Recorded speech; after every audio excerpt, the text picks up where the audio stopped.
Hi Punam, Hi, Sai. how are you? I'm good, thanks. How are you? I'm good. Firstly, a big thank you for joining me It's my on pleasure. Roots, Hands and Hearts. I know we've been chatting about this for a while, and I'm so Yes. glad we could actually sync our calendars and make this Yes. happen. Yeah, Uh, same here. Yeah. how has your week been? It's been a good one. Yeah, I had a private sub club yesterday yeah, evening. yeah, So I was just like mostly the week was, I guess, spent planning yeah. and cooking for that. Yeah, yeah. Yeah. That's it, it. It looked very fun on your Instagram. Thank you. It was Yeah, someone's 40th it birthday. was a 40th birthday, and it's Yeah. someone I've known for a while, and Mm. she's been coming to quite a few of my supper clubs for like years. Yeah. I've been joking that just because of her, I need to have like a loyalty system, like a Like a membership. card. Yeah. Yeah, like a membership. Like you get a stamp I love that. every Yeah. time you attend. Yeah. And it was really nice. Mm. She loves like the kind of food I do, so she really just gave me full creative freedom. She gave me her suggestions, but it Yeah. was things which she's had at previous supper clubs and things Yeah. that I know she would love, and she also wanted to share that love with her friends. So it was it was like a nice way for me to kind of sort of say thank you to her as well. Yeah. And it was food that I really love cooking, so it was really fun, I think, even for me. Yeah. Yeah. I love that. I love that Supper Club has evolved into making friendships, and Absolutely. we will jump into all of that. I feel Yes. like we have let's start from the top. Yes. Can you do me a favor and introduce yourself? Sure. So I'm Punam, the founder and chef at Khao Suppers, which is my brand. Yeah. And yeah, and I'm a born and raised Londoner with roots, and my heritage Yeah. is Gujarati Yeah. with connections to Mumbai and East Africa as Lovely. well. Okay. Yeah. Can we go into what you just said about your roots? Can you Yes. please tell me about your childhood? Where is your family from? And what are your roots related to, and Yes, food and absolutely. all of that? Yes. So as I mentioned, so both of my parents are Gujaratis, but my dad was actually born in Uganda in East Africa. So my grandfather, he went over to East Africa Yeah. back in sort of like the 30s to work, and then he eventually he eventually got married to my grandmother after a lot of hesitation, and then she moved over to Uganda with him, and then they spent a lot of time in both Uganda and Kenya, and then they had my dad, and he has 5 other siblings as well. And then once my dad was probably quite a young teenager, they moved back after my grandfather passed away to India. So then he actually spent a lot of his sort of like very early childhood in East Africa. And I think it was the formidable years that really kind of set his tone for the kind of food that they were eating, the sort of like ingredients they were using, which is, and even the language, the Gujarati that I speak at home is such a mixture of Gujarati that is sort of very unique to that region, and Gujarati is because a lot of Swahili words are also integrated. Oh, wow. So I actually started doing like some recipes, and I was doing them in Gujarati as well. And my mom was like, "Do you know that some of the words you're using are not Gujarati for India Gujarati? They won't know what you're saying." And I was like, "What? I had no idea. Wow. Yeah. I didn't realize." It's Beautiful. So it's a really interesting culture, and it's even more interesting because it's so unique to the UK, because obviously all of these people had come from, sort of British Uganda, and so they had the passport and stuff then to come to London. So when my dad decided that he wanted to come to London in the late 70s, my mom actually didn't want to come. Yeah. And she was like, "I don't want to go away from my family and stuff." Yeah. And so they ended up coming here in the late 70s. Yeah. And my mom, her family heritage is that my Nanaji, her dad, he shifted to Mumbai again, for better opportunities and stuff.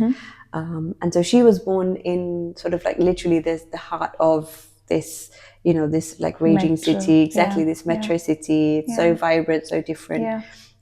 And she, she tells me all the stories of growing up with Marathi families and Maharashtrians, and again, like the influences that had even on her, her sort of food style and her cooking style, and the things that she likes, and the way she likes to present things. Yeah. There was a little bit of kind of like a joke where like my mom And I think it's a thing with like people from Mumbai where they just really love rice. And like, you know, my mum was saying to me how she would get teased because she kind of needs rice like on a daily. I relate with that. You know, yeah, it's like it's a very particular thing. Whereas I think like Gujarati is maybe from Gujarat or like in East Africa, it's a little bit different. So it's so interesting, those little nuances. And then her, obviously, again, growing up in Mumbai with the influences of Maharashtrian food, and she brings those dishes and stuff. So then when they both shifted here to the UK, again, you have all of these intricacies of what was available in those times, you know, all those years ago in the UK, in London. Luckily, there was already a lot of Indians who had settled here from before, so there were certain things that were available. But then even the way that you have these like Asian supermarkets now, she's like, you had none of this then. You know, you could get some general spices, but everything else, a lot of the times you would have to have them sent to you from India, or you'd have somebody bring them back or something like this. Even like lots of dishes, the way that they were invented here is because people hadn't seen some of these ingredients ever before. But then they were like, well, this is obviously a vegetable, and let me see what I can do with this to create something that tastes familiar, you know. So there's lots of food which I guess is very particular to even just the UK and London, because it's come about from this like need to sort of sustain those flavors that reminds them of home. So I grew up in a very I wouldn't say it was quite traditional, actually. I did grow up in quite a traditional family, mainly because I grew up with my grandmother as well. And she only spoke Gujarati and Swahili, and we didn't speak. Grandmom lived with you here in England. Yeah, so my dad's mum. So after many years, my dad and the rest of once he settled down and he had a place, then he got the rest of his family to come over here. And then so they obviously you know, brought with them the language. And so growing up, Gujarati was my first language. I only learned English when I went into school. Growing up, even my upbringing, you know, we didn't have many children's like TV shows, and obviously there was nothing like YouTube. We probably only got things like Sky when I was maybe 10 or 11. So for the first sort of like decade, like the first 10 years of my life, it was pretty much, I grew up on Gujarati music, bhajans, kirtans, and on Bollywood. That was literally, I learned Hindi because of Bollywood.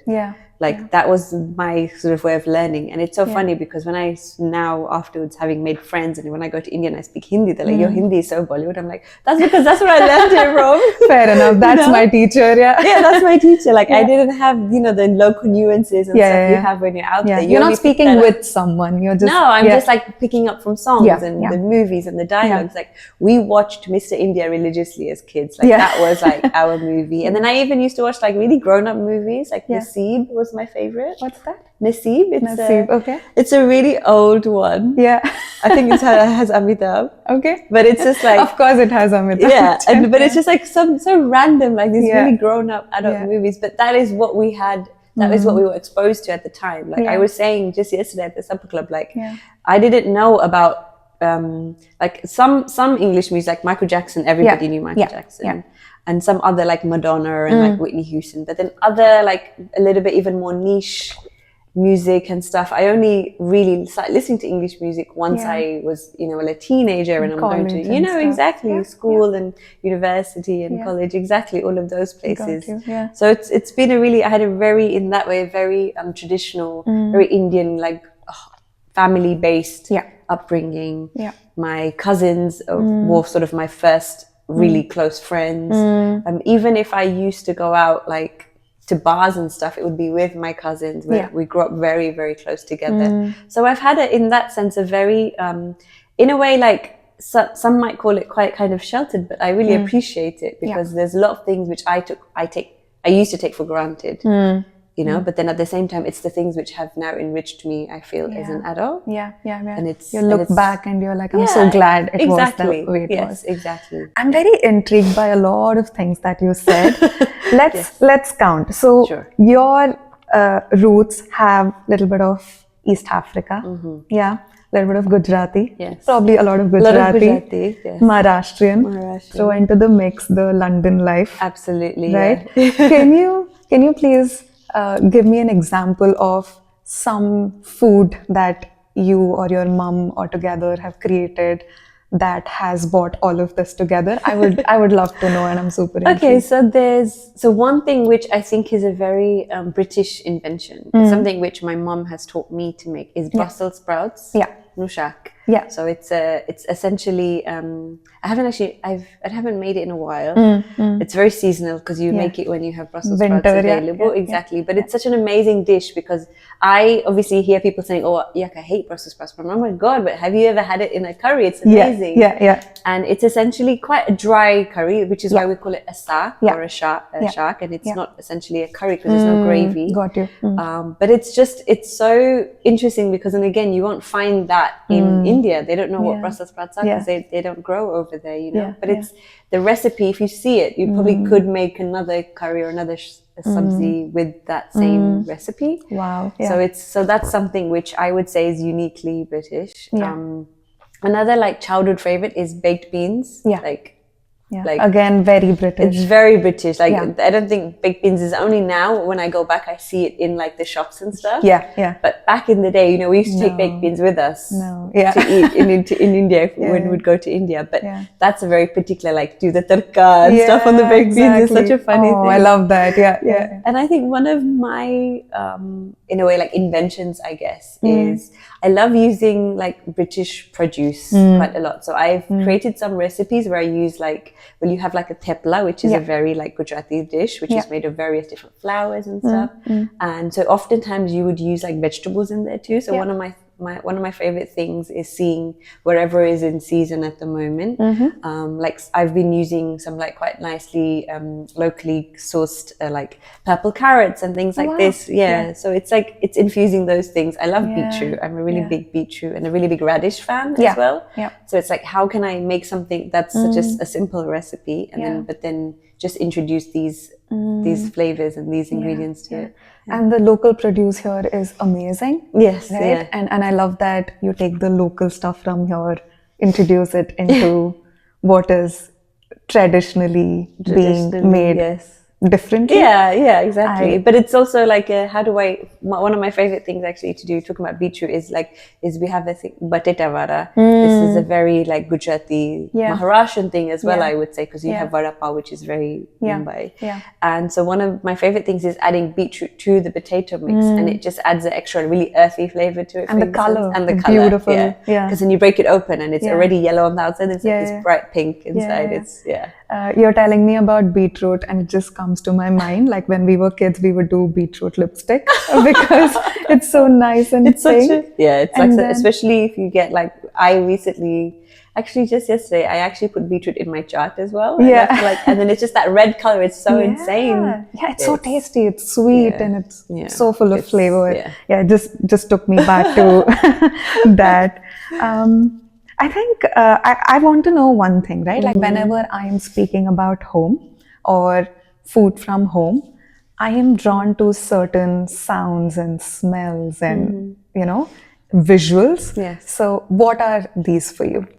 For me, I would definitely say smells wise is a really interesting one. I'll tell you a story actually, because growing up in London, there wasn't, I guess I never had any direct sort of racism or anything like that towards me. But then there was this very big thing of like, you know, like the last couple of years, how like turmeric, like haldi's becomes like, it's such a like, you know, golden lattes. Oh yeah. But growing up, it's like, even if you're like, because we obviously eat with our hands, and then even if your like nails or something is stained with haldi, or like, it was such a thing that kids would notice immediately, or like the smell.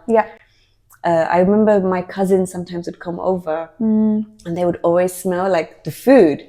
And for me, that was so triggering, because I was like, oh my God, do I go to school and smell like this? And other kids saying stuff, because it would be like, kids would get called things like curry head and things like this, you know? So that was actually quite off-putting. So as a kid, interestingly, the smells of food was, for me, I used to actually hate having, I loved I loved eating the food. Yeah. But then I hated it if I smelled like it. It was such an interesting connotation because many years later, when I used to live in Hackney, and I used to live with somebody, and she used to hate turning on the extractor fan, and she used to cook a lot because she used to do catering, and we'll come to that later. Yeah. But sometimes in the morning, like she would be making lunch, but she would be preparing it in the morning because she has to send it off, and I would come downstairs to go head to work. And I would have just like sprayed myself and stuff like, oh my God, I need to go in the kitchen. And I know this one's going to go straight into my hair. So I'm like, I think I'll just pick up a coffee on my way because I'm not going to go in the kitchen because I know what's going to happen. And and then when I would tell her these things, she was like, because I had no idea, because she's like, I love smelling like curry. And I'm like, that's because you haven't grown up with the kind of childhood I have. And she's, you know, she's a British like a white woman, so for her to have that feeling, it's so interesting. So I think smells wise it's an interesting one, because whilst now obviously I love like when I can, one of my main ways of like understanding when things is ready is just smelling like the spices. When I've done a vagar or tadka, it's like okay, the spice is ready. So I love, now it's very different, because now it's like okay, I love that. One of my favorite sounds actually is, I have this thing where I just love the sound of like the pressure cooker going on. The whistle.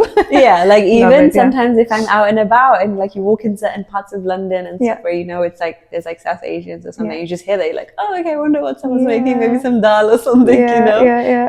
I find using a pressure cooker is a very South Asian sort of thing. It's such a like important tool, you know, like without a pressure cooker, like and it is so efficient. It's super efficient, right? Literally, you can make a whole meal in a pressure cooker. You know, it's especially if you know. I mean, so I think some people get scared, with the dynamics of one, but if you have a good one, it's I think those probably would be my main one. And one thing as well, which I kind of like love, is this. It's quite traditional, I think, for married Indian women to have like bangles and things. Also, one of my favorite things is when people are like either making roti, and it's like you just hear the clinking of the bangles on the bell, and like things like this, you know.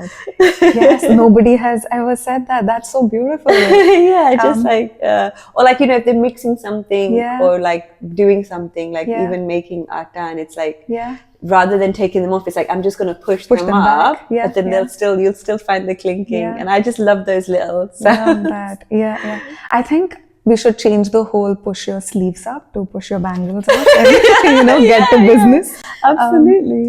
No, but thank you for sharing that about the smells, because perspective and context and background is absolutely everything, right? Of course, I would never be able to think about smells the way you explained it, because I don't have that background. I have had experience with pressure cooker. When I first moved abroad, my mom very nicely put a small pressure cooker in my suitcase. It took up so much space in my luggage, but she's like, you have to take it, like this is what you will survive on. And I went into the kitchen, and one day I'm cooking, and I was in this college campus accommodation situation where there were 4 other people, and then 2 people came running into the kitchen to check if I'm okay, and I'm like, I didn't even think that this would freak you out. Oh, because of the whistle. Sound. They're like, oh my God, are you okay? We thought there was something happened, explosion, and I'm like, it's just a CT. It's just a CT. And then it was very interesting to see that as someone who moved away from India for the very first time. And it's such a familiar, daily you would hear, unless mum's away or something, that noise is just... Exactly. Like you said, you're walking on the street and you hear it from different houses. It's crazy. And then the next 2-3 times, I would send a message on our group saying, guys, don't freak out. Nothing crazy is happening. And then 3 months later, they would enjoy a nice Indian meal with me, and we would share food together, and it wouldn't affect them at all. Because now they've become used to it. So thank you for sharing that with me. It's a bit sad that this happens with kids when they're growing up, but hopefully, I think things have changed now as well. I mean, isn't curry the national dish of this country? You know, so it's like chicken tikka masala. Tikka masala. So I definitely know that there is such a different perspective now on the way Indian food is and stuff. But there is still, I think generally anyway, you know, there is still people I think are still very sensitive to the strong, the nature of the strength of these spices and the, you know, so it's definitely something which still kind of like it's, you know, it's there in the background. I want to ask you one more question about your childhood. So, who are your big, the people who you looked at growing up and went, oh, this is what I want to do when I grow up, or this is what I want to like pick up in my life when I'm an adult? I think there's several people. Funny enough, my sort of like career, I was going into something very different, and it was actually I wanted to go into sort of the built environment, urban planning side of things as a career, and that actually was influenced by my dad. But then at the same time, food has always been at the center of our family. As I mentioned, my grandmother lived with us, and my dad was the oldest, so our house was the center of the family. My grandmother was very sociable, so then she would go to these like you know, like older people's like meetings and outings and stuff, and then it was very natural for people to come over to our house.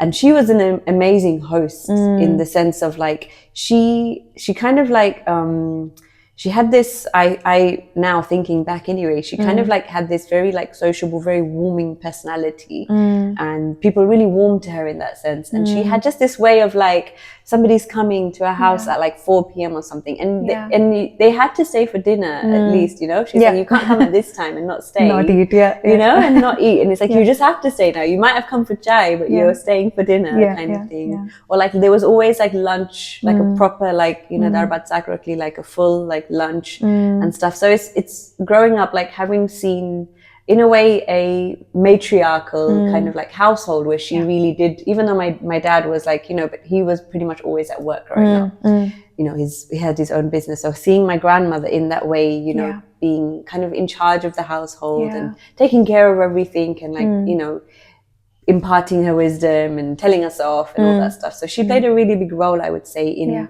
her hosting skills and her welcoming people into her home and just never turning anyone away. Because now the way that my mom as well is, and she's adopted that, you know, and so she's also like imparted those things onto me, and it's really warming to see that the women have had, I'd probably say, even more of an influence in that respect on what now I'm doing to what I could have been doing, which is really, it's really quite heartwarming.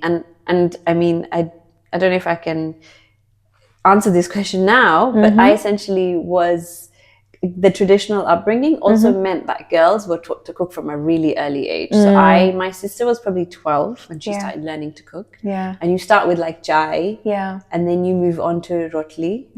Did you make a round rotli? Even if it's just like you stand here and put the butter or the ghee on and just watch me, and then slowly it's like, okay, now make the atta, and then it's like, okay, just start, you know, making rotli yourself. For me, it was a little bit later when I was like 14 or so, 14, 15. And then you kind of just slowly, it's like, okay, let's slowly start making like really simple sabzis, simple shaak. Then slowly, once they're like, okay, now we can move on to like dal and kadi and all of those a little bit more intricate things. And even as like a kid, I actually used to hate cooking. I used to hate being in the kitchen. I can imagine, like, especially if it's like a thing you have to learn. Exactly, It's like, and it's not even just that. It was like doing all of the household chores. It's like, and it was kind of like, and in a way, those are the things which at the time you hate doing those things, you know? It's like, I just want to play. Like, I'm 12 years old. I don't want to hoover the stairs. I want to go and play. And it's like, it's not like we didn't have that fun childhood. We did play and we did all those things. And I had lots of fun with my cousins. But then you were also made responsible from an early age that this is what is your duties in the household. This is what you should be doing. This is how you can kind of like participate and give back to the house, to the household. Like everyone has their roles. Everyone has their roles, and this is how you're going to help. So originally I used to hate cooking, you know, and I used to hate like having to be in the kitchen and doing all those things. And it was only, I guess, like a gradual thing. But I would definitely say that, like now, you know, and even up until now, my aunties and stuff, they still play my dad's sisters, and even like going back to Mumbai, like my Barbie who was there, I spent some time with her.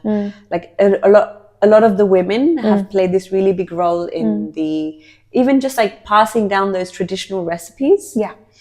And then another fun thing, I guess, where my dad has contributed, he's a really good cook.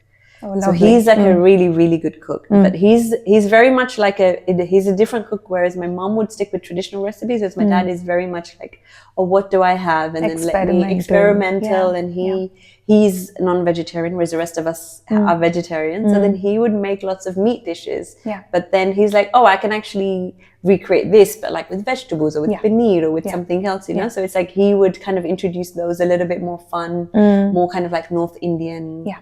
He grew up with quite a lot of Punjabis in East Africa, like his neighbors and stuff. So he picked up a lot of those kind of flavors and stuff from his childhood. So we eat a lot of that kind of stuff as well, because he has a liking for those, and he loves to experiment. So there's all these like different kind of things that I guess I've picked up and have inspired me. So Punam, thank you for sharing about your roots. I want to move on to the second part of our conversation. Which is hands. So hands here represent the action that you do. You are a supper club host. You also do a lot of private gigs. That's right. You also have a brand, which is Khao. So tell me about where it all began. Like you were saying, you were into urban planning, architecture. I've had a really interesting journey. So I graduated from my undergrad course in 2008 when the big crash happened. The building industry and was all affected quite badly. And so that was when I was at this really weird like juxtaposition in life where I was like, what shall I do next? What should I do? So I was like, let me just get my master's out of the way, and then that way I can possibly move on to something else. And then I actually ended up going to work in India after I got my master's for a couple of months as well. Because I really have this affinity, and I just love, and I actually would have probably moved over there if I got like a secure job and stuff. But that didn't happen. Something else was in store for me. And I came back to London and still looking for work. Then I was doing part-time work, retail, just whatever to, make some money, have a steady income. And then I ended up finding work with an architecture magazine, an architecture and interiors magazine. I made some really lovely friends. But then that was also the same time, which was around 2008, where I had maybe for about a year had moved now into a new place in Hackney. And I was living with 3 other women. And one of them, I already mentioned, had her own catering business. It was quite small, but she would cater breakfast and lunch for photo shoots and production companies. Wow, okay. She had been doing it for quite a while. She had her like clients, her system and everything. And I was living with her, and that was probably the first time when I had moved out from living with my family, is when I was cooking for myself. I wasn't cooking because I had to cook. I was cooking because I wanted to cook. I wanted to feed myself. But then also, having grown up with Gujarati food and those flavors, I was very fussy, and I was like, I don't want to have pizza and like takeaway all the time. So I was like cooking as much as I could. Home cooked food is what you needed. Exactly. And then she would see this, and she was like, I can't believe like you've made this, because I was living with these women, and it was it was a kind of like a family vibe. You know, we would make stuff, and if there's extras, whatever, everyone would share, and we would have like family style meals. And so it was a really lovely experience to be able to move into a new kind of family dynamic in this household. And then she was like, you're really confident with your cooking. And I kind of explained my history and where that comes from. And then having then also realized that I'm really enjoying this, because then I was able to cook in the way I wanted. I was trying out recipes. I was, when you think about like, I just want to really quickly rustle something up. What can I do? It's like maybe not always making rotli, maybe making something else. Developing that intuition in the kitchen. Exactly. Or like making something where I know I can make it and it'll last a couple of days, or things like this. So then she kind of like tapped into that, and she was like, oh, I'm hosting these like supper clubs once or twice a year, where she hosts them for charities, local charities in Hackney. And I was like, okay, what's a supper club? This sounds really interesting. And this was in 2000? This was in 2017. Okay. So 2017, which is about 8 years ago now. I was kind of her sous chef, and she essentially, in a way, is my like mentor without like informally, without realizing it. You know what the influence she had on me. Like basically shaped you into the supper club host that honestly, you because are. she already was in food, and then she kind of like, it was transitioning from just being home cook to like, okay, when we're running service, you know, if it's per course, and it's like, this is how you need to do your timings. This is how, you know, preparing for the supper club beforehand. Because I was very used to cooking in bulk. That for me wasn't a new thing. We would, because of your family and the number of people. Exactly. And then even when we would have like you know, religious gatherings, or like in like a bhajan or kirtan or something at home, or some kind of special occasion, we were cooking for 50 to 100 people at home. We had the vessels. We even had like the, you know, like the gas, you know, the extra gas with the tank and stuff. We would have that. We would have like 10, 15 people, like 5, 6 women cooking at once. And then even us girls would be involved in this serious as well. Business. Oh, it was serious. We probably cooked at one point for about 200 people at home. You know, you'd see the big boxes of sabzis coming in from the market. Even the men and the guys would help out, even if it was like washing pans and stuff, bringing things in. All hands. Everyone, it was all hands. And there was a certain point actually where even probably in my early, like late teenage to early 20s, what would happen is, because all the women are now busy preparing the food for the events, us girls, it would our responsibility to make the dinner. So whether it was like whatever we were creating, it's like, okay, you need to cook for the 20 of us, or whoever it was that was there. So it's like, even being involved in that, and that was, so for me, cooking in bulk wasn't the issue, but it was like, so in a way, I guess I had even the event planning skills, even from those childhood memories of cooking for so many people, you know? And it was very common kind of thing. To now, it's only now when you can find so many caterers and people who would cook to your liking, but back then it was so like, it was so rare to find.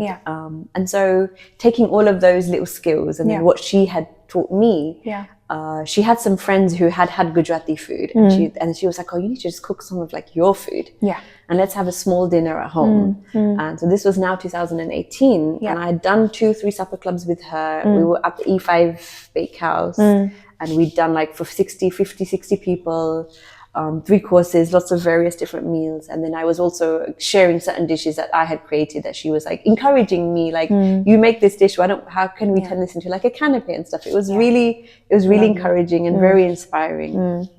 And it was just like really fun as well, you know, being able to like, having spent all this time in this other field and doing something very different to now going into this, it was so interesting. And so that kind of was like that is where the very first like seed, I guess, was planted, of like taking all of those skills and all those things which I had already in me, and harnessing it into this idea of a supper club. And then in 2018, after having this initial dinner, there was maybe 6 of us, and I had just made like it was essentially kind of like what I had served at my first supper club, but then I just served it all kind of together, and then we even had dessert and stuff. So I was like, okay, maybe I'll try this. So 2018 June, I had a family member who used to have a marquee business, and he bought over like foldable trestle tables.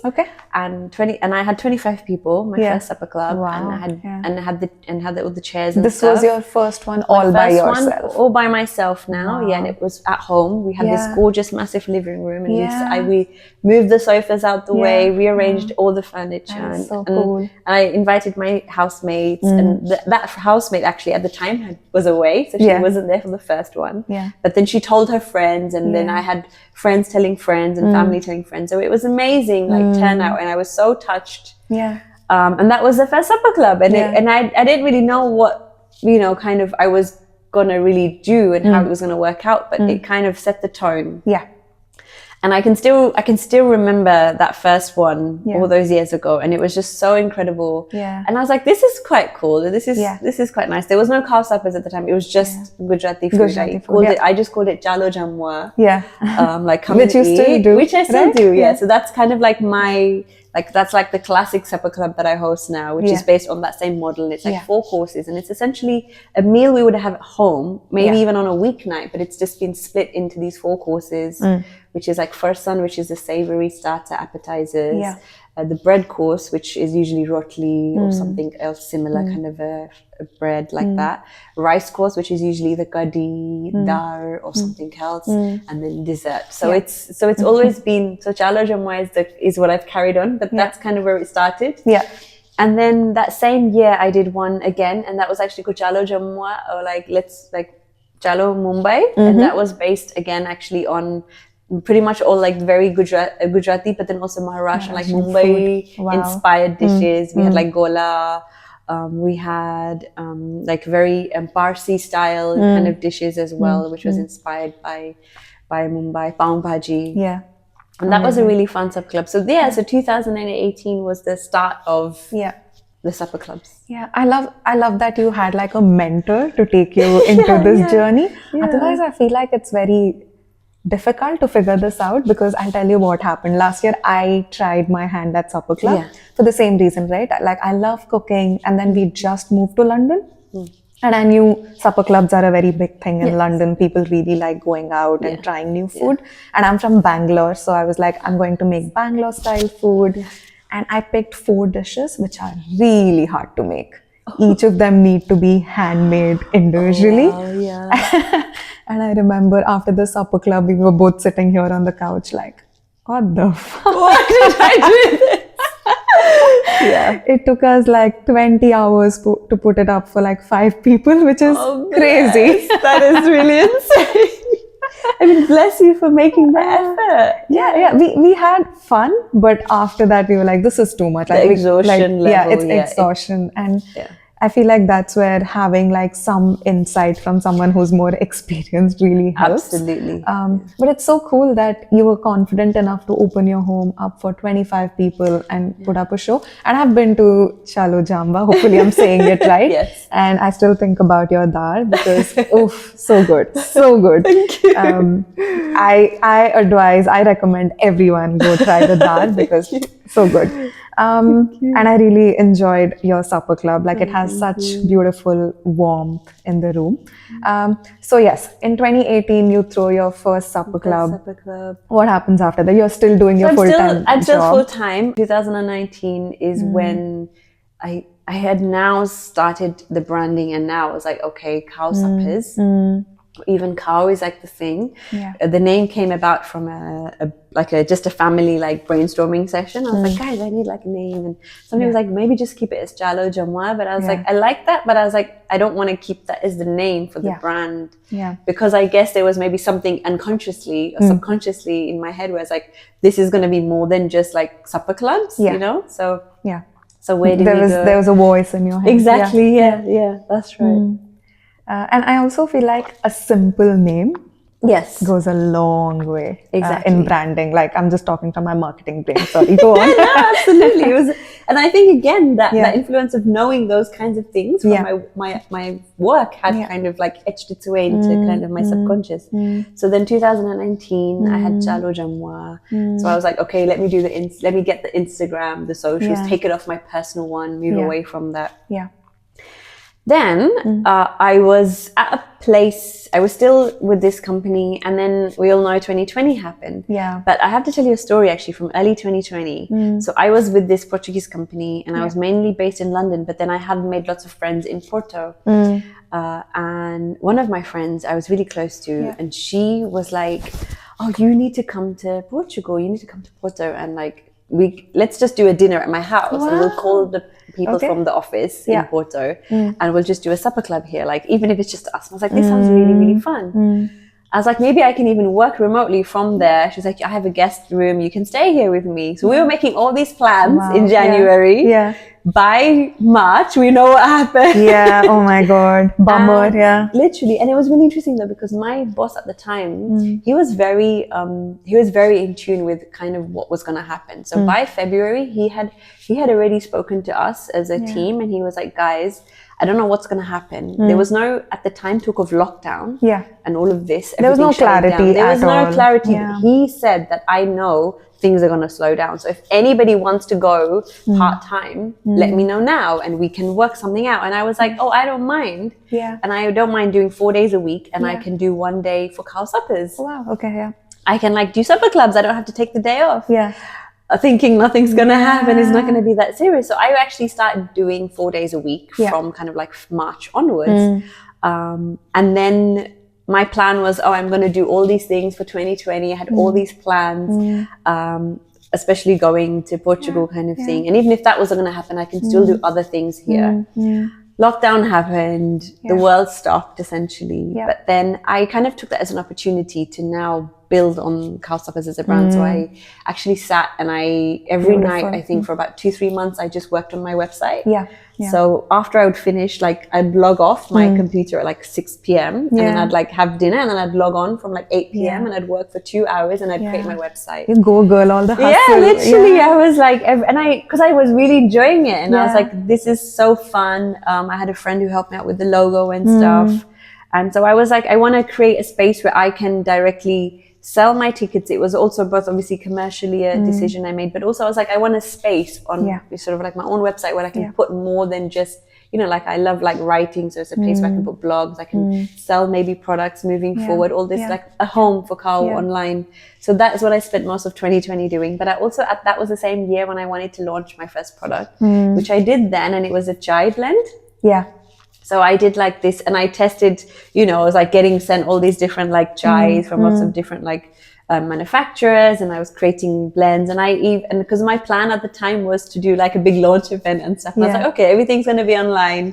And even then I had lots of friends were supporting me and it was so nice. And then slowly 21, we got back out into the world, and then it was I'm still working full time. I've still got the Khao Suppers and I'm slowly building it. So 2021 comes and June actually I hosted my first supper club. You know, we were still kind of masks on, and then I didn't have a big communal table. I had separate tables for all the different groups and stuff. And it was still really nice to now think, okay, we're finally back out. But so 2022 was a really big turning point, because what happened is I had now changed jobs. I was working with a British company now, but then I was still really good friends with my Portuguese friends in Portugal, in Porto.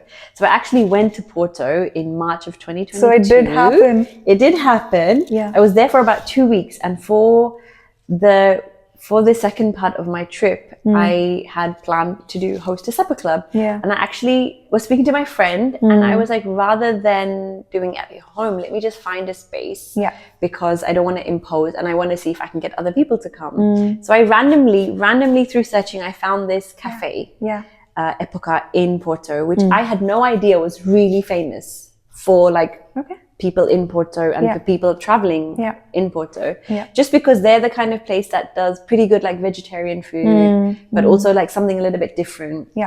Amazing dishes and stuff, really good lunch, breakfast. And then I just reached out to the owner on Instagram, and she was just like, she checked out my Instagram, she goes, this looks great, you seem nice, done. Wow. Done. Like that's it. Ask, right? Just ask. And I had a supper club in February. The next Monday I announced the tickets, sold out in 4 hours. Wow. And then I was like, oh my God, and my friends were like, we haven't even booked. I had 20 on the first day, so I had to book. That was a Friday night. So then I booked a Saturday night as well, and I reserved for my friends, and I literally had to actually get people to message me if they wanted to come to book it. Lots of people were still like, I wanted to come, I couldn't make it, this and that, and it was just incredible. I was so touched, and I was like, I can't believe this is happening. So I rented out an Airbnb that was around the corner, actually down the road. It was on the same street from the cafe. I had a friend come over who was she was a photographer friend, but she was also like quite handy in the kitchen and stuff, so she was helping me out a little bit. Then I had a cousin who flew over as well to come and help me. And I served, and the amazing thing is this woman literally handed me the keys to her cafe. She was like, this is how you lock up, take care, like good luck. And she wasn't even staying there, like usually in the UK I'd usually have a member of staff or somebody who's like just either like just keeping an eye or serving drinks. So she was like, no, you just do what you want to do. Wow. She did she had one girl who did come in to help with serving the drinks, but it wasn't like she was in charge of anything else, like locking up. She's like, you just take care. Helping you. It was amazing. And that was actually, I remember that was a really big turning point, because I remember coming home on Monday, and on Tuesday I went back to my job with this like company where I was in this position where I was in sort of like managing this part of the company for them. And I remember sitting at my desk on Tuesday, logging on and going, oh my God, what am I doing here? That moment. Honestly, like I was still a little bit tired. Yeah. Because I'd literally just hosted like Friday, Saturday. On the Sunday, I remember I was at my friend's house again. And I remember having this, like, I just burst out in tears because I was just like, oh my God, I loved doing this. This is so amazing. And the fact that these strangers from this other country took faith in me. It really That's beautiful. It was really, I was so touched. And I was like, I can't believe this is something that's just happened. Yeah. So then I started going back on my desk on Tuesday. I was like, what am I doing here? I don't want to do this. And I think that was my downfall. Yeah. Like in one way, in but one not. way. Yeah. It was my downfall of like my kind of like my, what would you call it? Like my loyalty to that job had started fading. Like I just knew I had checked out mentally. I was there physically. I was doing my best. I was trying to stay there focused, but I knew that I was checking out. I did actually I got made redundant from that job, which in a way was like a big blessing in disguise. It was quite a turning point to going like, Punam, like, what the hell are you doing? Like it's been like 10 years, 12 years since you've been doing this. It's time to do what you really love. Yeah. Let's give it a go. And so 2022, November 2022, I booked a one-way ticket to Portugal. Yeah. Love I that. had like savings in my bag. I was like, forget it, let's go. Yeah. I didn't know what I was going to do, but I managed to host some supper clubs over there while I was there. I did some stuff from the flat that I had rented. I rented out this space, and I spent the time just making connections in Porto, just because I love the city. It was welcoming. It was so welcoming. The people are amazing. And I always say it's like a big metropolitan city, but it's still got these village vibes. Like it's everybody kind of like knows each other. So I ended up spending like 6 weeks in Portugal. I did like Porto, I did Lisbon, I did a couple of other small towns. And did you do supper clubs in all these towns? I was doing only one supper club in Porto when I was there. Yeah. But otherwise I was just chilling out. Just traveling, enjoying, meeting people, making these new connections, seeing my friends. And then I ended up coming back, and then I was sort of like thinking, do I need to find a job? Yeah. Or do I need, like, what am I doing with my life? Yeah. And that's when I was like, okay, let's just start. So 2023 was kind of an experimental year for me, but it was also an incredible year. I had lots of opportunities. I was collaborating with people. I was making connections here in London, but also in Portugal. I was going back and forth a couple of times. And I probably spent like a month in Portugal at a time, maybe 2 or 3 times. And by December 23, I was there for a month. Yeah. I had an event every week. Yeah. I did like one of my friends, she had a yoga. She was the friend in Porto I knew. Yeah. So we did the Christmas party for the yoga studio. I did a pop-up. I did a collaboration with another local vegan restaurant. So that was really, really lovely. And it was like and I still have these connections. I haven't been back since 23 December, but having had those connections and those people there, it was so heartwarming. And I was like, I'm quite excited to go back and like kind of rekindle those friendships and stuff. But then when I came back to London in 24, I was like, okay, this is the year when I'm going to focus on London and seeing what I want to do here. That's kudos to you. Thank you. Because I feel like in 2020, when the pandemic hit, like there's a lot that could have happened, so many things to do, but I love that you had this hustle in you where you're like, I'm going to work 4 days a week in this company, but I'm going to use this time to build my brand. I feel like almost visionary, right? To be like, I'm going to work on stuff when nothing is open, because when things open up, I have everything ready to go out into the world.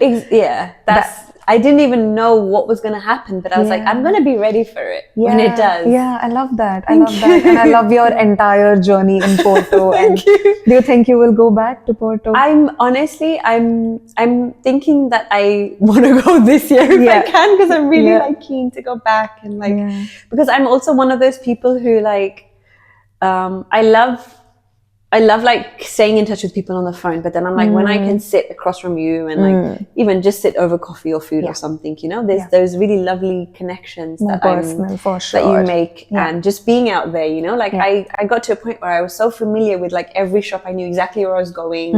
I knew which neighborhoods I wanted to stay in. Like, you know, it's an incredible city. It's one of, I would say that obviously I'm a Londoner, But then I have like Mumbai and Porto is like my top favorite places in the world. So I want to go more into the chai blend that you made. How's that doing, and what is your plan for? So it's on pause. Okay. It was kind of like the grounding for what I have launched this year, which is Khao stores. Yeah.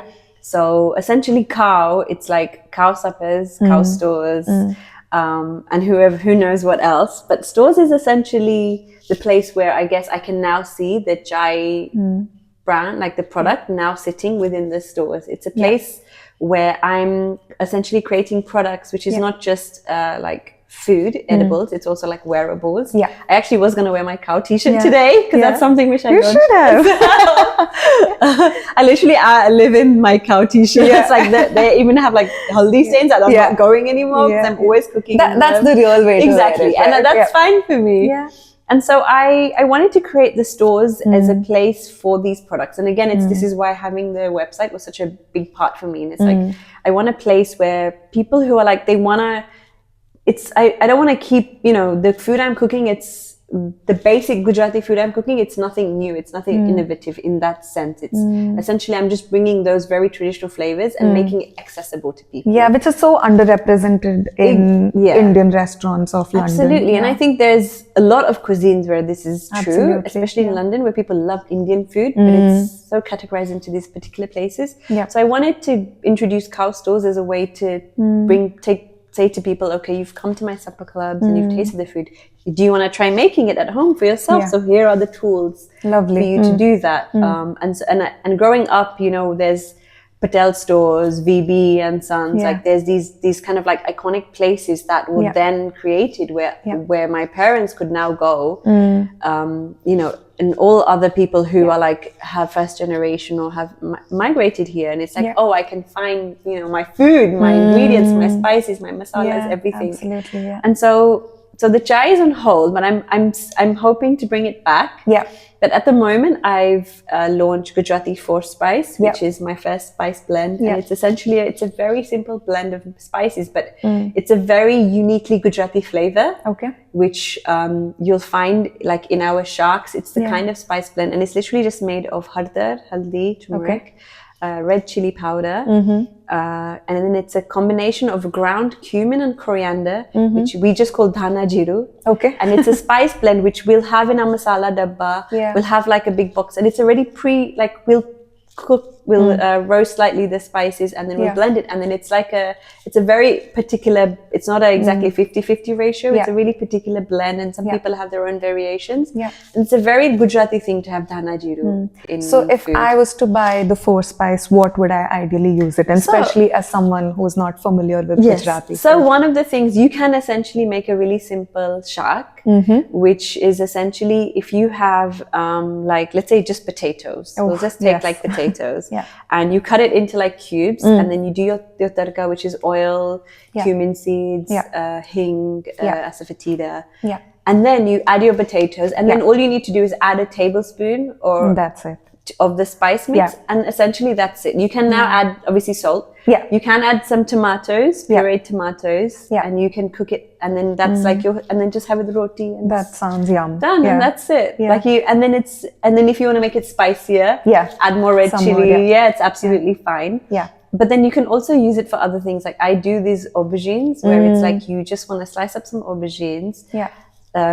In oil, add the spice mix with some salt, mix it up, and then pour it on, cover the aubergines, and then just pop them in the oven. And that's really nice on like with chickpeas. And then in a wrap, in a salad, things like this. So it's really... That sounds really good. It's a spice blend that's kind of like, there's a traditional way to use it.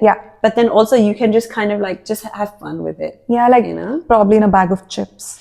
Oh yeah. Right? You could even absolutely. I see your 4 Spice and I'm like, this could definitely go on chips. Absolutely.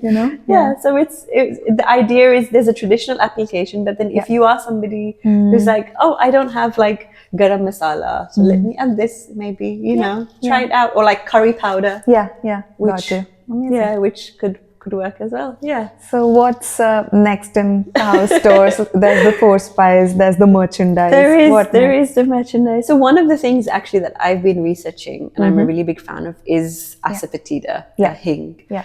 And when I was actually in India this time as well, I was doing a lot of research. I met a couple of people. And so that's actually my next thing that I'm bringing, because I find that it's such an interesting element. And, you know, I love the process of cooking and the ways that everyone approaches it. And generally, like, asafoetida is a flavor. I know some people find it really strong. Yeah. But I think it's so incredible. So it kind subtle, but it does so much. Exactly. It does so much. So, and I was thinking, especially having the 4 spice now, it's like, okay, I want something that kind of complements the cooking process. And I am kind of experimenting and thinking about bringing back the chai masalas as well, but then it's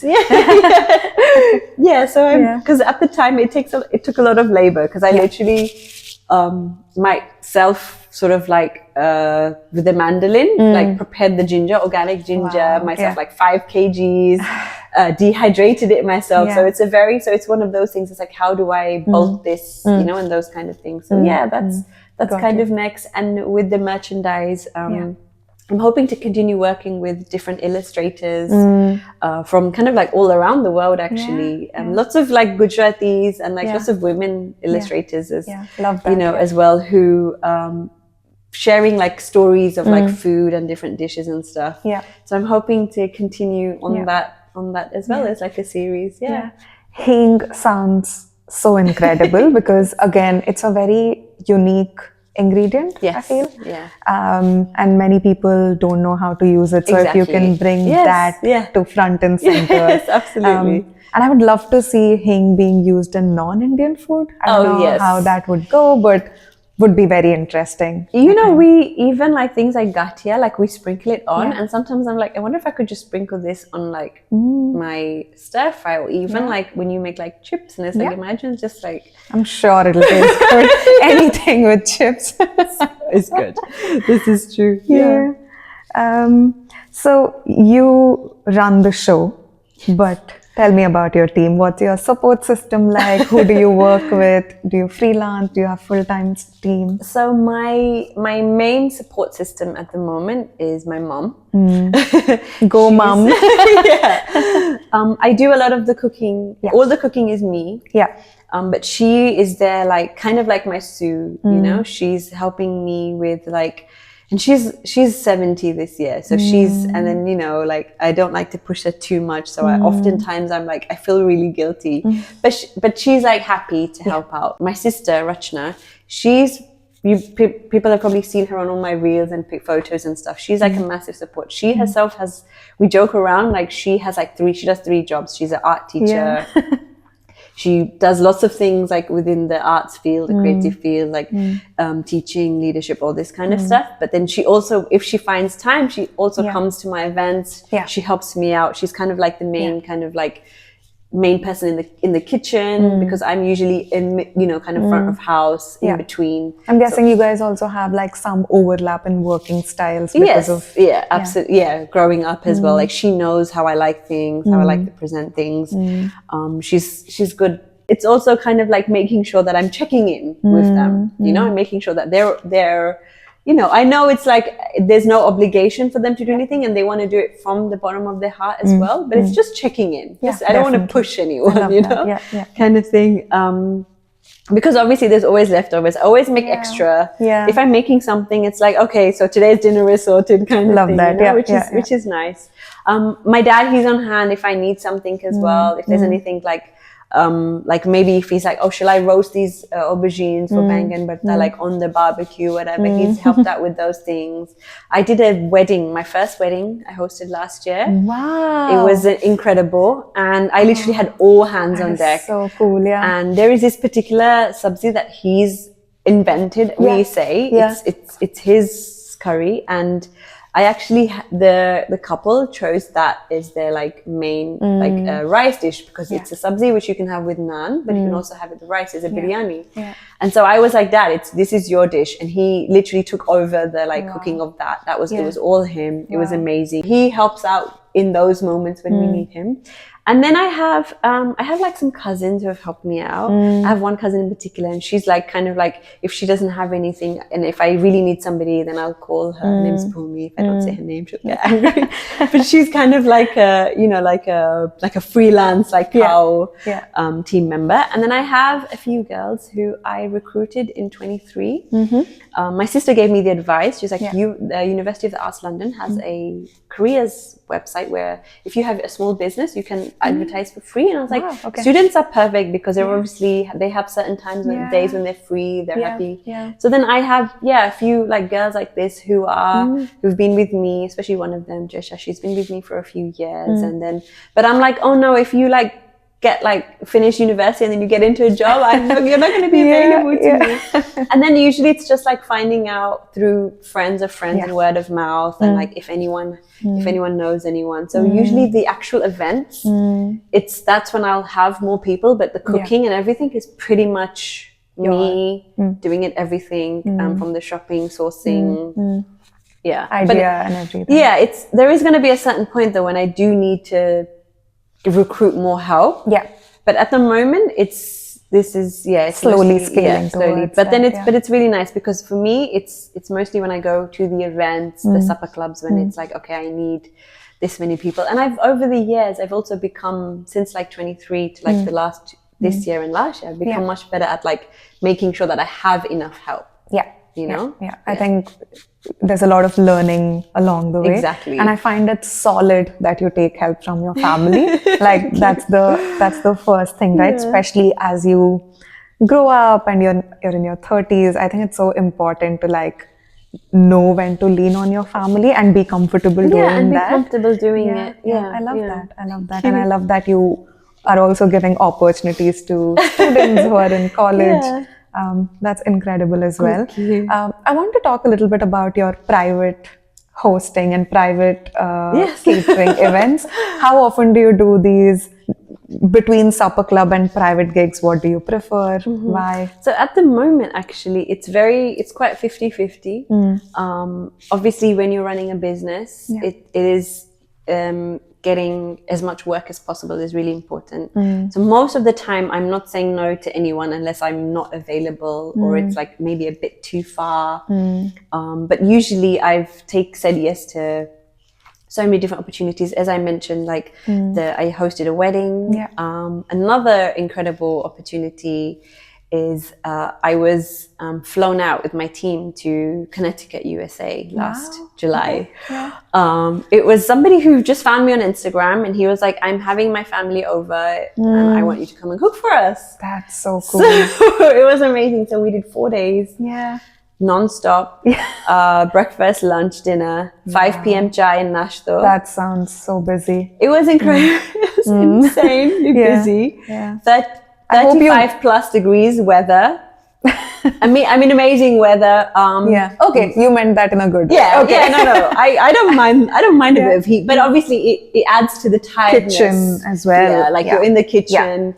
And he actually has a kitchen and bathroom like mega company. So he built us in his garage like a makeshift kitchen. Wow. 3 massive refrigerators, like 2 like 5 cooker hobs. Ovens. It was insane. Like it's America. Everything is double sized. Fair enough. It was amazing. Like honestly, it was so fun. And it was all like these Gujaratis from the US, from India. I've had like the pleasure and the honor of like, and being really flattered by being invited to work with lots of brands. I did an event with Netflix last year. Oh, wow. Okay. I worked with. Was it like a employee team building? Exactly. Kind of a thing? Very cool. It was an employee thing where it was for South Asian Heritage Month. Beautiful. So they had lots of other like South Asian like brands like doing different kind of food. We had these really fun guys who were doing like momos. They were incredible.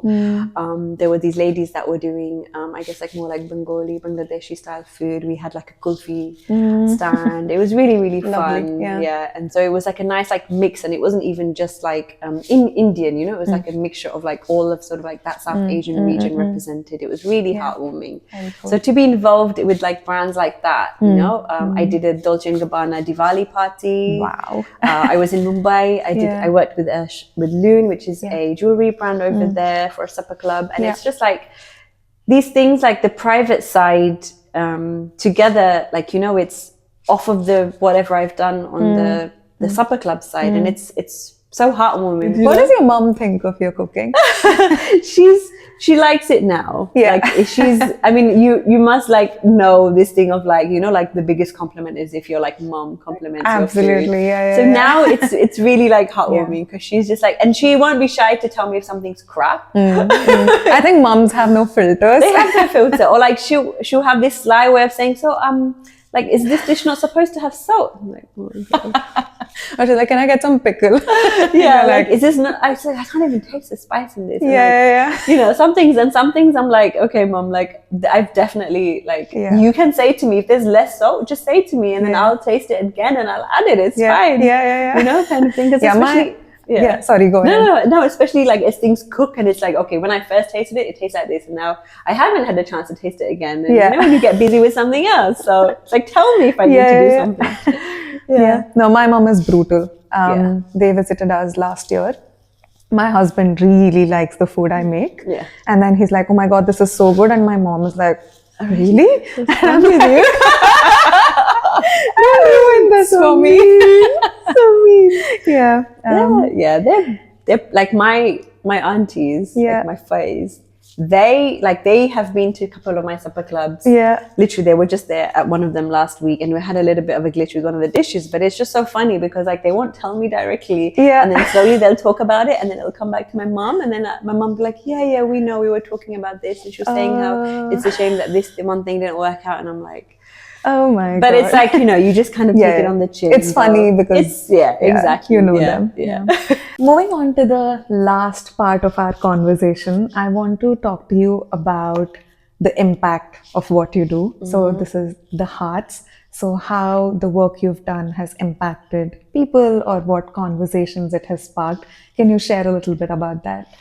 It's been quite like insanely flattering. Yeah. Because I actually, so I was invited to a supper club this year. And it's a young lady and she hosts from her home and it's called Let Us Sustain. Yeah, Zarna. By Zarna. Yes. And it was really sweet because her and her partner host from their really beautiful home. Yeah. In near Limehouse, I believe. Yes. And have you been? I have been there. Yes, just a couple of weeks ago, and we had a great time. Yeah, and they're so sweet, aren't they? Yeah, they are. So they invited me earlier this year, and it was actually one of my first like proper invites to somebody's supper club. Yeah. And I remember like going, and it was so funny because like I honestly like I just. You know, like I do have these moments where if I go somewhere and then let's say maybe another person's supper club and then there's somebody there and they're like, oh, like you're like from Khao Suppers. I'm like, oh yeah, that's me. And it's like, you know, people recognize you. Yeah, being recognized. Or like I remember talking to somebody at this other supper club and I was like, oh yeah, I do Gujarati. For like, wait a minute. And then she checked her Instagram. She's like, oh, I'm following you already. Your Punam. Oh my God. Like it's like these like moments where I'm like, oh my God, like people know me, you know, like kind of like that is impact for sure. Yeah, honestly, and it's something which I guess I still haven't like it hasn't clicked in that way that like you know I'm like I'm well known in that way for what I'm doing for Khao Suppers and like being known for this. And so when Zarna reached out, her message was so sweet. She's like, please, like I'd love to invite you, and I was like, oh my God, of course. Yeah. Because when you host supper clubs, finding time to go to other people's events are so difficult, and I love eating out. Like I love going to supper clubs and I love going to events like that. Like I don't even go out to restaurants unless it's something I already know and it's a favorite, you know, but instead I would rather prefer to go to somebody else's supper club. And I've done a few. So when she invited me, I was like, oh my God, yes, like I'm free that day. I'm going to come. And when I turned up, oh my God, they were so sweet. And they were like, then they were just like introducing themselves and they were telling people things and they were just talking. They're like, we were extra nervous today because Punam's here. And I was like, why? Like, I'm just like... they are amazing. They're so sweet. Yeah. And it was really sweet. And I think that was like one of those moments where I was like, oh my God. And then like they, you know, they had like they were, I don't know if they were giving like gift bags to everybody when you leave. And that was so sweet. And it was just like such a like lovely thing. It is, And like when I hear that and then, I went to like a gathering of other like supper club hosts and stuff, and it's so interesting because like the amount of people who from that I'd spoken to, they were like really keen to continue talking to me. They're like, oh, we need to know more about like we need to know some more wisdom, and you need to tell us more about you know, there's certain things I want to ask you, and it's really sweet because I really appreciate that, because I guess there's a part of me that having the fact that I had a mentor, even though she probably doesn't even realize that she had such an impact, and yet I know she kind of knows deep down. But like it was, for me, that played a really big part. If I didn't have that, and there was nothing else. And back in 2018, there wasn't a supportive group of supper club hosts. There wasn't people who were willing to like share contact details and share like resources. And there was none of that. It was pretty much like you just out there on your own. And a lot of gatekeeping. Absolutely. I mean, I feel like there still is some of that now. There is still, you know, certain people who are probably not going to tell you, or they're not going to share. And some things it's like, you know what, that's fine. There's certain like places where people I know have gotten to a certain point in their like careers where it's like, I've worked hard to get to this, so I don't want to share this, and that's absolutely fine. That's your own decision. But I also feel there's certain gems and there's certain things which people who maybe lack the confidence, or they want to get started, I mean, they don't know where to. It's like those things. It's like we can impart that knowledge on them. We can share those things. I tag every single venue I use. It's not a secret where I host my events. Like, or if you just want to know a contact, just ask me. I'll send you the email address, you know? So it's... I guess keep doing what you're doing, be in your lane, but at the same time, like uplift each other, because I feel like what we spoke before we started shooting, right? Like the sisterhood.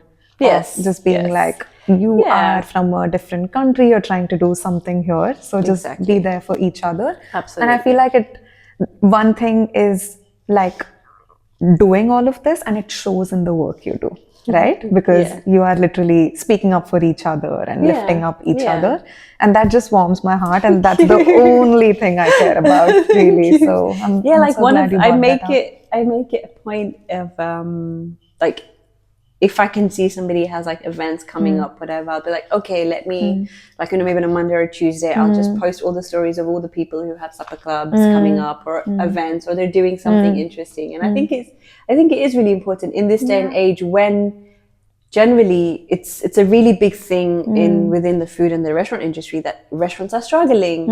It's a tough time. People are being very careful with, like, when they're going out, this and that, they're restricting their spending. And if you already are a place that is doing very well, it's amazing. But then there's lots of other people who are still trying, and it's like, I think it is really important to support each other in that sense. Absolutely. I love that.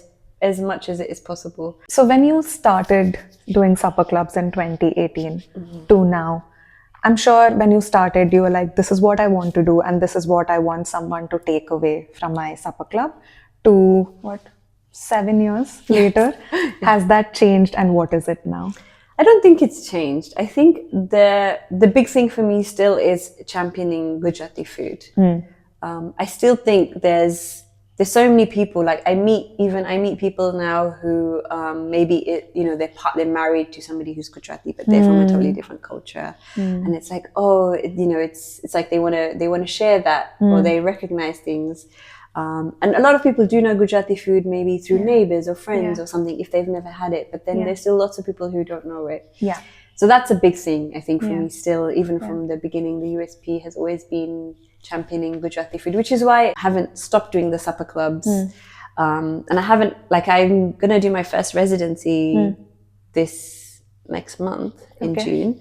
But doing the supper clubs, there is something about them which I just love that I can't do if I'm doing like a restaurant style service where we're just sending out dishes, because it goes with the story. The food, it needs that story to be appreciated, because it's very easy to just go to a restaurant and order like naan and you know, I've seen so many people order naan and just eat it as an appetizer, and I find that so weird. I love naan. It's great, fine. But get like a curry, because those guys, you know, it's really delicious. I think it's two things: knowing naan as a main course and eating it as an appetizer, and not knowing naan as a main course and eating it as an appetizer. Things like this, you know, it's like, and then even if you go to certain restaurants, I think where there's certain dishes in a certain way, I always appreciate like asking and being told, do you want some help with the menu? It's like, absolutely. Like, tell me, how should I eat this food? Because I want to do it properly. Yeah. No, I think what you're doing is really noble because I feel like Indian food is so diverse, so underrepresented, and to be able to bring what you eat on a daily basis to someone else, that's food for me. Like, what's the story behind it? Like, I remember even when I came to your supper club, you were telling us how you grew up around food and resisting cooking, and now how you've taken so much love towards cooking. Like, that's the story I want to know about food. And I feel like supper clubs enable that. I feel like you go to a restaurant, there's just this wall, there's like a menu, you order from a menu, there's no connection with anybody. No. So I'm so glad you're doing what you're doing. So with the work that you're doing, what's the biggest compliment that you've ever received? Oh my gosh. Honestly, I think I take every single like opportunity, and that's the compliment for me. Like yesterday, the fact that she wanted me, and the friend, she, you know, by heritage, she has Punjabi roots. That's her upbringing, and she could have just got a Punjabi base, like a North Indian style chef. She could have just gone to a restaurant, but she specifically asked me to share like my Gujarati food for her birthday with her friends, and that to me is a compliment. This couple who came to my supper club, who turned around and were like, please, you know, do the food at our wedding. And I'm like, that's a compliment. Being like flown out to Connecticut to cook for his family of 50. And it's like being able to, the compliment for me is just the fact that even when people book a ticket, even up until this day, every single person who buys a ticket to come to one of my supper clubs, who buys a product, who buys a t-shirt or a spice mix, like to me, that is the compliment. The fact that they are, the action, and the fact that they're like, they have this face, like it's still, I think even in 10 years, I'll still be like, oh my God. Like you're coming to my, you know, it still really touches me. Oh, that's so grounded. I love it. Like honestly, like I think even from like the first tickets I sold in 2018, that feeling hasn't left me of like being so grateful for every single like, what is the word when somebody, you know, when people, they take, you know, they, like a flap of a wing, like a... Oh, yeah, like, or even... making a decision. It's the word. It'll come to you. It'll come to me, yeah. But the fact that people they're investing in me, but it's not even just the money that they're spending to come to my event. It's just the fact that they, you know, wholeheartedly... The time. And even my family, like I literally have cousins who have purchased tickets without even saying anything to me, and they're supporting me in that way. Or like I have a cousin who helped me out when we just refreshed the website, and he's like, I want to do this because this is something that he was like, of course he needs some stuff for his portfolio, but then the fact that he's still taken his time to go, what do you want, let's do a touch up, whatever, you know. So every person who's ever been involved, who's going to be involved, is involved in Khao Suppers, who takes that like involvement, is like I love that. Even you inviting me here is like we want you here. Like, this is so cool that I'm able to have this conversation with you from your point of view, because I've been following you for more than a year now, and I'm so impressed with everything that you do. So to sit down and get like a behind the scenes peek, I am delighted. Oh no, it's my pleasure.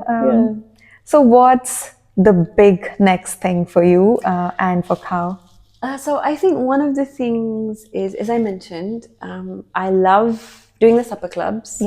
But one of the things, obviously, that I get asked all the time is, when are you opening a restaurant? And that's still, it's just a long time. I'm not dropping any like hints of it happening anytime soon. It's something which I'm manifesting to happen. But what that looks like is something that I'm currently building on. Because as I mentioned, like having a space which takes like this, the storytelling, it's a really big part. And it's like, what do I want this space to look like? Where do I want to open this space? I've mentioned already, I have these 3 cities. I've got London, Mumbai, Porto. It could happen in any of those. Or in all of them. All of them. So that's definitely somewhere in the future. And I honestly can't say when. Love that. You know, I don't know what it's going to look like. It's not about if, it's about when. Yeah, it's about when. Yeah. And what that, what that's going to encompass. It might even be a space which is a hub for other people to come and host as well, a community space, so it could even not in any way be a traditional restaurant space. It could be something more than that. It might even like just be the ground floor of my house. Yeah. And then there's obviously, as I mentioned, there's the Khao stores, which is going to be something that I want to continue growing. I also want to use the platform even for other brands that I love working with. At the moment, there is a pickle brand, for example. It's called Hot Belly Pickles. And whilst I love pickles and stuff, it's not something that I make myself. And I'm like, if there's somebody out there who's already doing this, then let me bring them on board. So pretty much at all of my like supper clubs now, where I have like rotli and like rice and whatever, it's like I'll put her pickles. It's a young lady called Amisha who does them, and she approached me. And then this year I've like made the conscious decision, but it's also that thing of like, putting those sorts of brands out there who I love to work with. Lots of collaborations are coming up. Beautiful. Okay. I'm going to be working with a couple of different like chefs and people in the industry this year, I think. And that's something which I'm really keen to do, is more collaborations. And as I mentioned, I'm doing my first residency. What does that mean? So it's so essentially I've been invited by a amazing space in Paris. Okay. So I'm heading off next week to Paris for the month, and it's Sobremesa, which is it's a wine bar. Okay. And they've invited me, and it's something which has been in the works for like 6-7 months. So I've like kept my mouth shut until I can like talk about it. Yeah. But so this week will be packing, planning. Menu is sorted. There's some very classic Gujarati dishes on there. There's some fusion dishes. But it's going to be interesting because it's going to be me at a counter, a la carte service. So it's going to be really interesting. So all the best. I mean, that sounds incredible. Yeah. So cool. I'm quite nervous. But also really excited because good nervousness. Yeah. Wow. I'm so excited for you. That sounds incredible. So they have they already kind of, I guess, have everything sorted on their end. So it's just me going and cooking. Amazing. Yeah. So it should have a great time. Thank and you. Good luck. And we can't wait to see stuff on social media. I'm really excited. I'm making potato vada. just give potatoes. Just do potato vada. I was like, I should just do like vada pav. So it's gonna be fun. Lovely. Yeah. And it's a great time. It's summer in Paris. Yeah. We were talking about earlier in the year, and then I had other things booked and stuff. So I was like, okay. And then they're like, June. I was like, perfect. Like I've not been to Paris. Oh wow. So I'm my first time there as well. You will love it. I hope. I'm really looking forward to. Have you been? Yes. I am obsessed with Paris, the food. I'm a vegetarian, but still I have no problems finding amazing food. I will share my list with you. I don't have a lot, but I have a few, and they're amazing. Yeah. I mean, I only have like Sundays and Mondays off. Yeah. And then I have a few days before and after. So then I'm going to spend that time like going to places to eat. Nice. Yeah, that's exciting. That's it, Punam. Cool, thank you so much for chatting with pleasure. me. I can't tell you how much I've enjoyed chatting with you. I feel like I've known you for years now. It has been really fun for me too. I always get because I obviously tell people the story like in basics, but it's like I said, it's very heartwarming to tell, and it's been really nice. Yeah. And I love that we went so many years backwards and spoke about everything from there, and that's the beauty of talking about your roots, that you get to go back and visit all of these, because Absolutely. I feel like when I'm talking to you, I feel like you're very similar to me in the way that you have all these stories and these beautiful memories from your childhood and everything. I love that you shared those with me. So thank you. But before we wind up, we'll do a quick rapid fire. Okay. Yeah. Very quick rapid fire. Okay. So if you are going to cook with one ingredient for the rest of your life, what would that be? Oh my God, one ingredient. I mean, I want to say potatoes because we've just been talking about potatoes. Yeah. I thought you would say potatoes. You didn't disappoint. Potatoes. You can do anything with them. Yeah. So versatile. Yes. Yeah. What's feeding your soul right now? Could be a song, a ritual, a book, a movie. I think it's I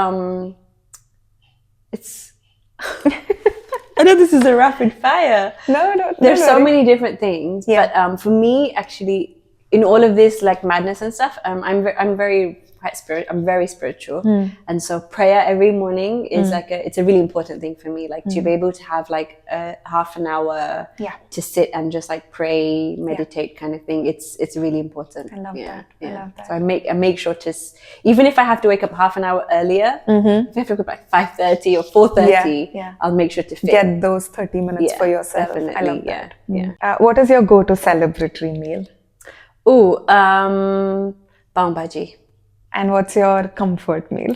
Dal dhokli. Dal dhokli. Yeah. So it's the Gujarati dal that you had. Yeah. With like the gram flour and like whole wheat rotli, like it's kind of like an Indian so pasta. It's healthy so good. and high in protein and comforting. Yeah, it ticks all the boxes. And when you eat it, you put a dollop of ghee. Oh, yes. Amazing. What's London in 3 words for you? Melting pot. I'm going to take that as one word. I'm going to say insane because I think it's quite an insane place. It is. It is. And home. Yeah. Lovely. What's your favorite restaurant in London? I don't know if I have one. But I will say we can change the question. I don't mind, because if people ask me about going out to eat anywhere, and a place which I guess I've returned to and I would be quite happy to recommend, it's actually Somsa. Where is this? It's in near Liverpool Street. It's a Thai place. Okay. And I actually went there many years ago when they were essentially, they started off as like doing kind of like a pop-up from a warehouse. Yeah. And through crowdfunding, they actually created this restaurant, which is like, I went on like a Monday night and it was like sold out. And I was like, that's the kind of like dream, like business model of like, imagine a place. Yeah, Somsa. You should try it out. And like, it's quite good Thai food. They have a good selection of vegetarian stuff. And they have this papaya salad, which like, it's so hot, it will blow your head off. Yeah. It's so tasty. I love a good papaya salad. I have like, I would say that is like my current like favorite place. Yeah. Okay. Who is your dream guest at your supper club or like your private gig? Oh my God, that's a really good question. I would say Ranveer Bra. Oh, yes. Because he seems so fun. I am obsessed with Ranveer Bra. And maybe if I can say like Garima, like Aurora. Like she's another like Indian chef who has like a Bangkok. Yeah, in Bangkok. She was like a Michelin-starred chef. And they both seem really cool to me. Like I love both of them. I feel like they've done so much for Indian but they food. seem so down to earth and grounded. Yeah, you know, definitely. And his YouTube videos are the funniest. Yeah, and the storytelling. I watch them for entertainment. Yeah. Fair enough. So that's it. That was my last question for you. Thank you so much for joining me today. That's okay. It's my pleasure. It was really fun.